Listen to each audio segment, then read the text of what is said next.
Thank you very much indeed. Yeah, my name is Gillis. I'm from Cape Town in South Africa. If that's confusing, let me know which part, South or Africa. I'd love to share some experiences with you. We've been around for 5 years. We've got 25 guys, done over 80 games and AR applications, and been experimenting with some VR things for the last couple of years. The theme of the talk really today is to think about like what it is we can learn from each other as we cut across the sort of silos that exist out there, and how we can apply that back to making sure that VR is a success.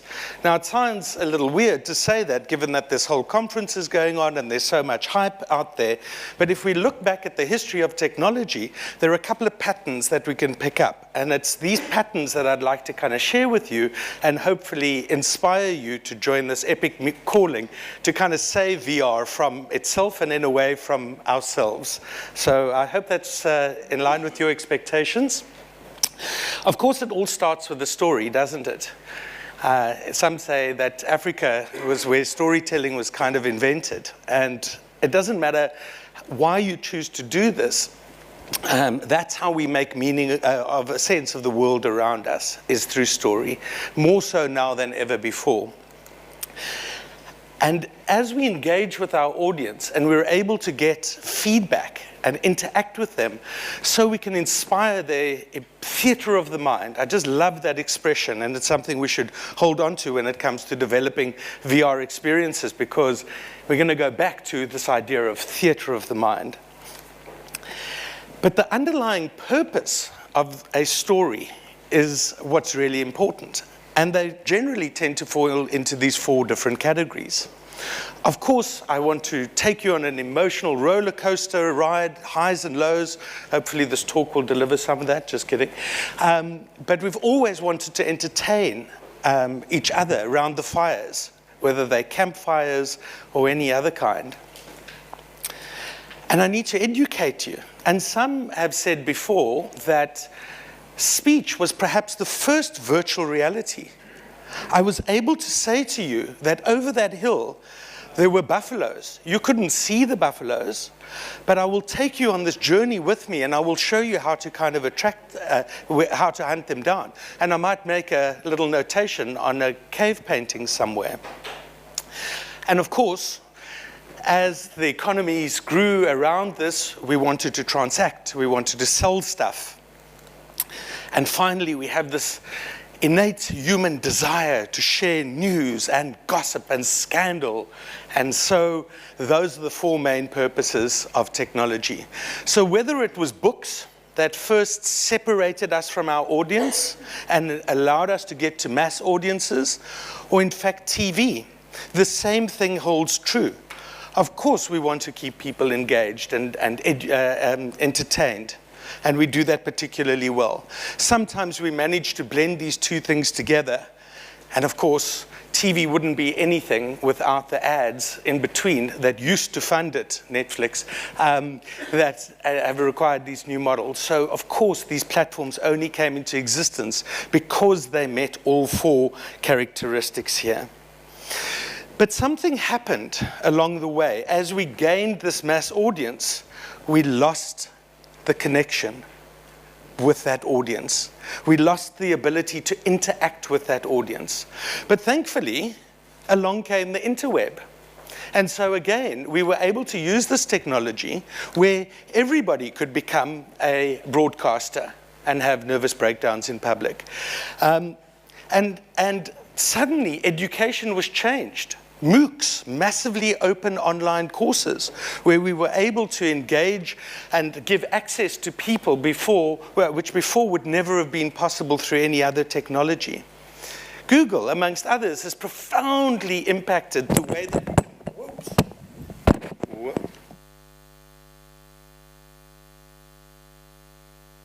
Are we good? Yeah, you can still hear? Marvelous. Google has profoundly impacted the way that we communicate and how we can give you nuanced, customized ads that are hopefully more relevant to you and more useful. And of course, we know from the Arab Spring and others that the power of these media can affect social change. You are the news. You can make the news. But hang on a sec. There are technologies that promise a lot and deliver very little. Has anyone got a 3D TV? Has anyone seen them recently? They were going to change the world. Seriously, I remember going to those conferences where everyone was going to have one of these things. And then you could look ridiculous staring at a TV in the privacy of your own home. What a fantastic achievement. So we must look at these patterns of technology and adoption over long periods of time and see if we can find any patterns. And of course, the way to do this is always to look at the audience and say, what do they expect? Well, it's just amazing, of course, because every time Minority Report is on or Iron Man is on TV, I get a call from some ad agency who says, this is what they want.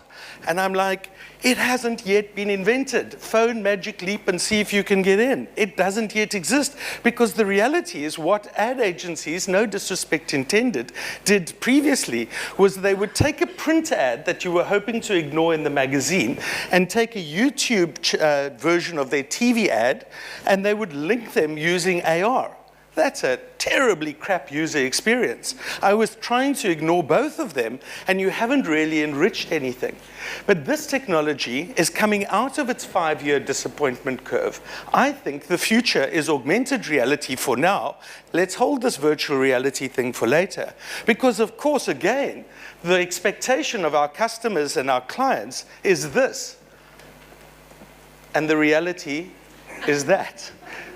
We're struggling, and every talk I've been to so far has been actually inspiring, and the BBC guys this morning were particularly mind-blowing about how they've dealt with the limitations of our physiology, how we interact with the world around us, and how they tell stories and get that emotional connection. I was truly inspired by that. Because remember, we've tried this VR thing several times before. There are at least some of us in the audience, you oaks, who've seen this movie before, and VR didn't take off for different reasons. And I appeal to you to say, let's make sure that it doesn't happen again. And how we can do that is by looking back, looking at this 4-quadrant model that we're proposing, and saying, what is it that we can do and learn from each of these silos, quadrants, if you like, and how can we apply them in different ways? So there's no question in my mind that the entertainment VR thing is going to happen in some form or another. I think it's common cause that it's going to be at least fulfilling that niche. I hope that it's going to do a lot more.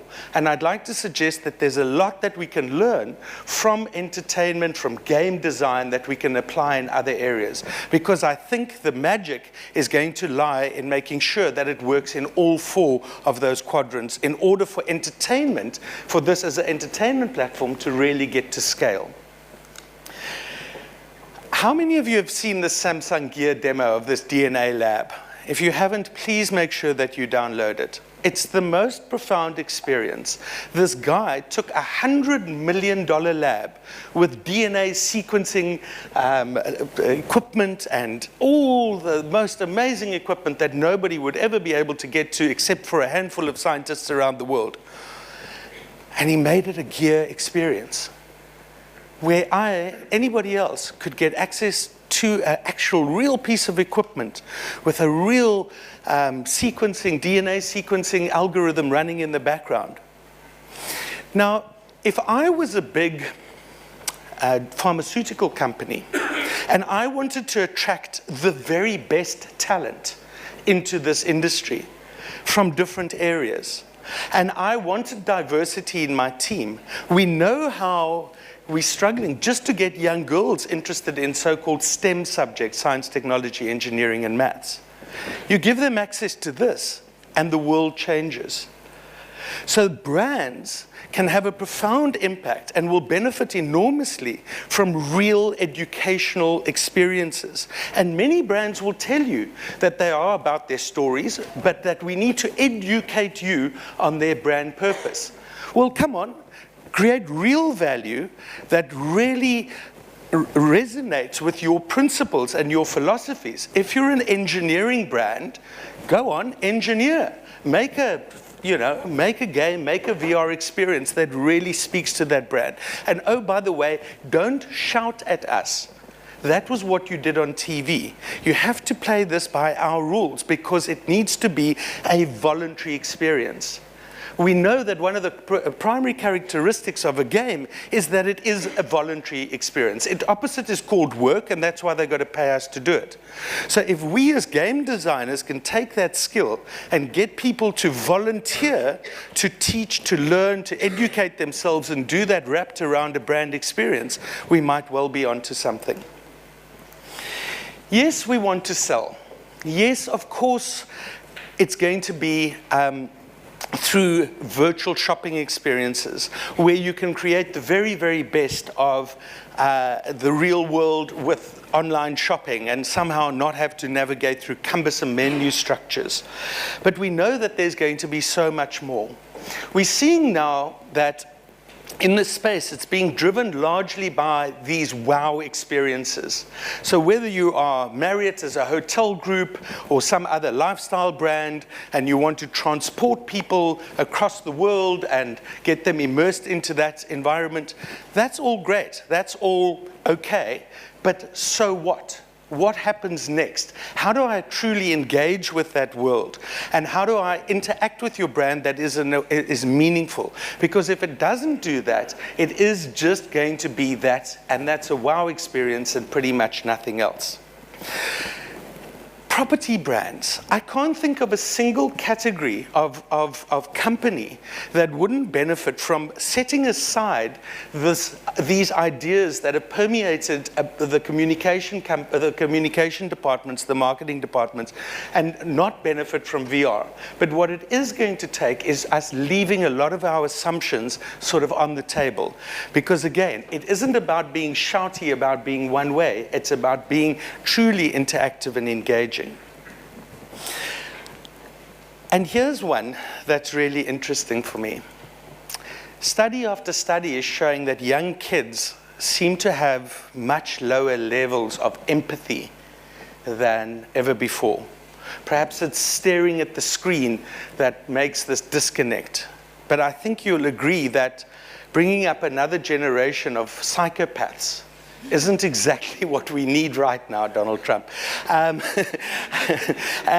we have this incredible machine right in front of us. VR is an empathy machine. I just love that expression. I didn't make it up, by the way. But VR can be the ultimate empathy machine. I can literally put you in somebody else's shoes. And I think that there's just a world of possibility that open up around that. So, yeah, for me, it's about cutting across these silos. As I said, for indie developers looking to harness those skills and use them in some ways, don't think that VR is going to be the magic bullet that solved the casual gaming indie crisis, which is the ecosystem as it exists right now. Look at the data. Really, your mom is right. Get out of your underpants, get off your couch, and typically go and get a job, because most indie games fail as investments, as sorry as that is. And I know we love them and we won't stop doing them. I get all of that. But think about your incredible artistic ability, your ability to create voluntary, engaging experiences. And don't be frightened of applying those to brands. They've always paid. For marketers, build that business case. There's good news and bad news. Bad news, it's much more expensive than you think it is. If you want that Hollywood experience, this is going to cost you a lot of money. The good news, it doesn't need to. You can take small, calculated investments with your audience. This is the beauty about interaction. You can actually ask people what's working, what's not working, and you can properly engage with them and build these in business cases for your board, but also with your customers. And I think that's truly exciting. For educators, there really is no excuse. If we want to profoundly change the world, profoundly give access to people who haven't had it before, I think education will be a primary driver of VR around the world. Does it matter that a Vive costs this or an Oculus costs that? When the alternative is what? putting them in front of the best teachers and the best learning material, giving them access to things. Why? You've got opportunities now to use this technology in very different ways. If there are 100, 1,000, or 100,000 people in a classroom, whatever that means, it doesn't matter anymore. We know how to manage that. Game designers do it all the time, massively multiple player games. So use those skills. And then, in closing, it really is about the empathy and about the emotional connection that exists between us as people, between us and our communities, and us in the world. Don't know about you, but from little old South Africa, we're just seeing some weird shit happening, and we really want to make a change and see how we can influence for the better and how this technology can work with it. So please, epic calling, save us from ourselves. We have the skills if we just talk to each other. Let's cut across these silos. Let's see how we can work together. And of course, ultimately, none of this matters if we don't shift behavior. The definition of learning that I really love is the ability to do something that you couldn't do before. Not know something or experience something, but actually do something.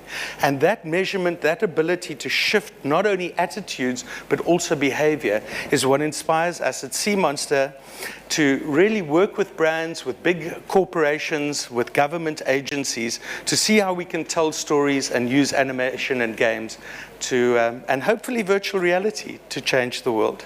I've got a couple of minutes. Delighted to take questions or abuse. Is that okay for you? Stunned silence. You're okay? Was that interesting? Yes. Oh, okay, good. Thank you. I'm looking for this interaction thing again. You see? Hey, what has been your experience? Go on. Don't be afraid. Anyone? Anyone? Hello. Thank you. I'm just saying, I'm kind of coming into the VR thing from a little bit cold, so this is very much like one of my first experiences of trying it. I think the storytelling is massive. Absolutely. We've seen out a lot of experiences at the moment. Yeah. And why a lot of the experiences aren't engaging with our. Exactly. You know, you know, change comes from within. I mean, it's so cliched, isn't it? But it's about our relationship to archetypes. It's about our ability to kind of shift at a psychological level. That's what really makes a good storyteller. Wrap that in emotional. It's not an intellectual exercise. It's not about like thinking your way into it. So you're absolutely right. And that's why I started with story. If we don't tell good stories, whether they're to educate people or to sell our goods, we really are nowhere. And we know that. I mean, the other topic for this talk was, in a way, getting back to basics. So yeah, welcome. Share the fuck-ups with us. Not me, that was the previous speaker. Yeah? Other than kind of property brands, Yes. what other brands do you see doing great stuff with VR? I think that there's, as I was saying, almost no category that wouldn't benefit from it. So whether you are a petrochemical company like Shell wanting to attract new talent or market yourself, whether you're a retailer, we've just done an incredible augmented reality campaign in South Africa with a big retailer there, which is now going global. And it's about educating young kids about the environment and about animals particularly. And that's an AR experience, but it could easily have been a VR experience. If you're a hotel chain, I mean, literally, let's pick a category. And as I say, I can't imagine how they wouldn't use this technology to profoundly shift the way that they're connecting with their audiences. All right, anyone else comments, observations? Hello? So why do you think AR become VR? Say it again. Yeah, AR, you're saying what is the... Yeah, you said that's better. I think not better. I think it's just more mature. I think that because over the last 5 years, the devices have allowed us to experiment with much larger user groups. And I think that we've got over ourselves about using it as a short code. And I think Pokemon Go has done us all wonders by, at least for big brands, to realize that they can actually get customers into stores and do all of those kinds of things. So I think all it is a matter of time. I don't think one is better or worse than the other. But, you know, we all have AR devices in our pockets right now. None of us, I mean, you know, unless you're really excited to see me, have got VR devices in your pockets, other than, of course, the gears, as I'm saying. But this is a very mature AR device, as opposed to a relatively new VR device. So I think it's just a life cycle thing. And we're learning every day. So we talk again in 5 years. Yeah. Good. Thank you very much. I'd be delighted to chat to any of you.